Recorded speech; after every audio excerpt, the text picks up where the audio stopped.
When was the last time you were playing a sports game and truly felt like you were having fun? For me, it's honestly been a while. I've been playing the Madden 23 beta recently and it's gotten stale pretty fast. Don't even talk to me about Madden 22. NBA 2K22 can be fun with friends, I guess, but overall the game feels pretty soulless. What I'm getting at here is that modern sports games, at least in my opinion, are too disappointing to be fun. So much wasted potential, such a lack of passion or creativity, such a lack of anything noteworthy. This wasn't always the case. In fact, in 2005, after EA acquired the exclusive simulation NFL license, we got a football game from another company, Midway, that didn't care about the NFL. It didn't care about franchise mode. It didn't care about anything. What if I told you a football game existed that was rated M for mature? What if I told you that you could intentionally injure other players, watch their bones break, consume illegal substances, and even sign a player right out of jail? That's Blitz the League, a game that said no NFL license, we're better off without it. In games like Madden, the NFL dictates a lot of what can or cannot be in the game. Concussions, for example, used to be in Madden games but were removed by request of the NFL. In Blitz the League, there is no NFL. There is no image or brand to uphold, advertisers to please, or anything lame like that. It's just a dirty, violent, incredibly fun game that lets you unleash your inner animal. If you like blood, guts, crushed bones, breaking the law, and pain, Blitz the League is the game for you. It's basically Mortal Kombat, but with football. The NFL Blitz series has a long history, but as of 2005, the last NFL Blitz title was NFL Blitz Pro, a game from 2003 that just couldn't compete with ESPN NFL Football or Madden 2004. After taking a year off, Midway, the developer of Blitz games, watched as EA bought the exclusive rights to making NFL games. In an interview with IGN, the producer of Blitz the League, Mike Builder, said in response, Midway saw an opportunity to announce a new, innovative football game that would grab the attention of unhappy football fans who watched as EA and the NFL killed off all competition. Behind the scenes, Midway had already been working on a new Blitz title for over a year. Originally announced as Blitz Playmakers, inspired by the now mostly forgotten ESPN show called Playmakers, a one-season drama that highlighted the parts of football the NFL doesn't want you to see, from the constant injuries, concussions, and injections to the lifestyle and temptations being a pro football player entails. The NFL forced ESPN to end the show after one season, despite the fact that it was ESPN's highest-rated program after its primetime NFL and college football broadcasts, as the league felt the show portrayed the NFL too negatively.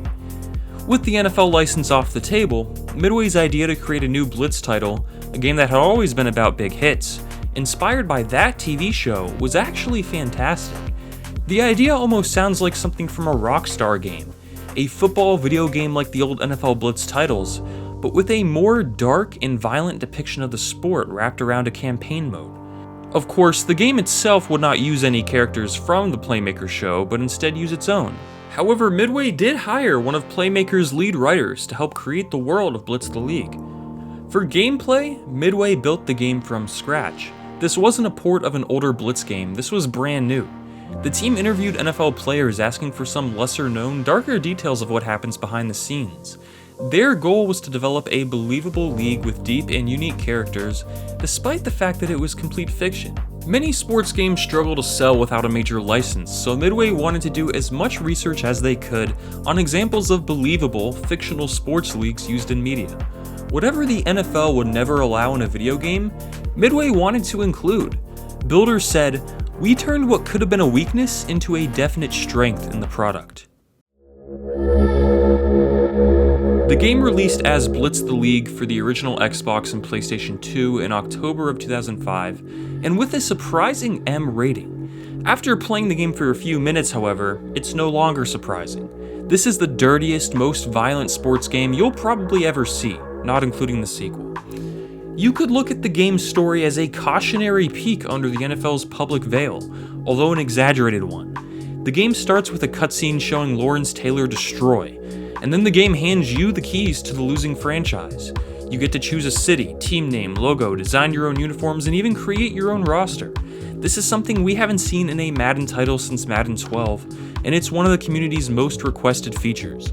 Creating your own sports team from scratch is one of the most fun and rewarding experiences in a sports game, and Midway understood that. Plus, in a game without real NFL teams, being able to create your own is almost necessary. After that, you'll experience cutscenes throughout the season, which are pretty funny honestly, although they haven't aged that well. If you try not to get too critical, it's definitely an entertaining story that's worth playing through. The best part of the league, however, is playing your games and managing your players. If one of your players gets hurt, and that's not really an if because your players will most definitely get hurt, you'll have to make some pretty intense decisions. Do you let them sit a game when you really need them to win? Or do you inject them with mystery drugs in the name of winning? Sticking dirty needles into the boxy cheeks of your players is fun, and feels horrible in the best way. There are quite a few drugs to choose from as well, all with their own pros and risks. Using these substances can juice a player's stats so they end up playing even better, but that's not the only questionable decision you can make. You can take a look at players fresh out of jail and basically build the Dallas Cowboys. The actual gameplay is 8-on-8 action, not 11-on-11. But the on-field gameplay is so crazy that anything more would be too chaotic. 1st and 10? In this game it's 1st and 30. At first, the game appears pretty similar to older Blitz titles as you run plays and notice some big hits. But then things start getting a little more serious. Eventually, you'll see a hit that's a little harder than usual, and that's where the game shines. With every big hit in play, you'll notice a meter at the top of the screen rising, called the Clash meter. This is very similar to NFL Street's Game Breaker concept, but done even better. You can use your Clash whenever, even if the meter isn't fully filled, and doing so slows down time for everyone except the player you're controlling. If throwing, you can control the receiver as the ball is thrown while the secondary is playing in slow motion, allowing you to easily make a crucial catch. Runners can more easily juke or evade defenders, but using Clash on defense is the most fun.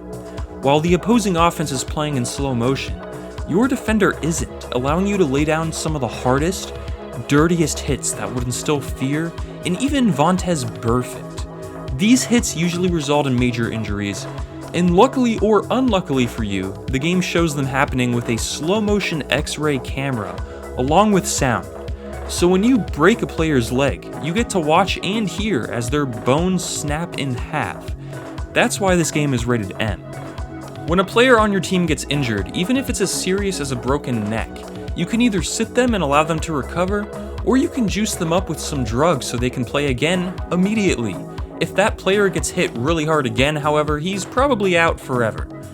This risk and reward system is actually pretty challenging to manage as the season wears on, because the game is pretty difficult at times.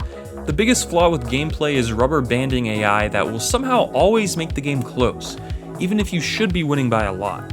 It can feel scripted at times for you to lose, which is the brutal reality of Blitz the League. For a single-player sports campaign, a challenge is necessary, however, otherwise the game would get boring pretty fast. Not only can you use the Clash meter whenever, but so can the AI, and the game is actually smart enough to use their Clash during important moments of the game. The AI wasn't perfect, however, with the occasional brain-dead play where they leave an opposing player wide open. Kicking the ball was a weird button mashing sequence, and player movement was a bit awkward. This wasn't a game you'd play over Madden 06 or NFL 2K5 if you wanted the best playing football game, but that's not why you bought Blitz the League. You bought this game because you wanted to see bones break and tendons snap. The game didn't feature a regular franchise mode, but its campaign lasted over 30 games, which was enough to keep you busy for a while, along with the game's storyline. Think of Blitz the League as less of a Madden alternative and more of a video game of that show we talked about earlier, Playmakers. You were able to play online, however, with your created team, so you could play the game competitively. And honestly, against a friend, this game is at its best. Injuring each other's players back and forth, each time attempting to create a more gruesome injury than before, while also trying to win the game, is as fun as it sounds. And I haven't even mentioned the hookers yet. This was the GTA of football games. By December of 2005, the game had sold 350,000 copies, which was pretty good for an unlicensed football game, but still nowhere near Madden. Midway saw enough potential to work on a sequel, however, which released a few years later. But unfortunately, all good things must come to an end. In 2009, a year after releasing Blitz the League 2, Midway filed for bankruptcy due to declining game sales and interest in their IPs, and EA swooped in and bought the rights to the Blitz games. In 2012, EA released a new NFL licensed Blitz game available to download from the PlayStation and Xbox store, but it was nothing like Blitz the League, and not even close to as fun as the older NFL Blitz games. That move basically killed an already dead series, and 10 years later, we haven't seen a Blitz game since. While Midway's strategy to stay relevant without the NFL license didn't last, it did bring us one of the most unique NFL video game series ever made, one that will forever live in infamy due to its graphic depiction of the NFL. While most companies don't have the balls to go that far and piss off a major sports league, Midway did, and they were just as unhappy as the majority of NFL fans when EA signed away all competition in 2005. Midway put in effort to not only give fans a fun alternative, but a unique one. We will never see another game like Blitz the League, at least for a while. But most people haven't even played it, and it still holds up today. The Xbox 360 port is identical but with better graphics, so it's aged the best, and there really isn't anything like this game. If you always wanted to play a football game with extreme profanity, objectified cheerleaders, broken bones, and illegal drug use, then this is it.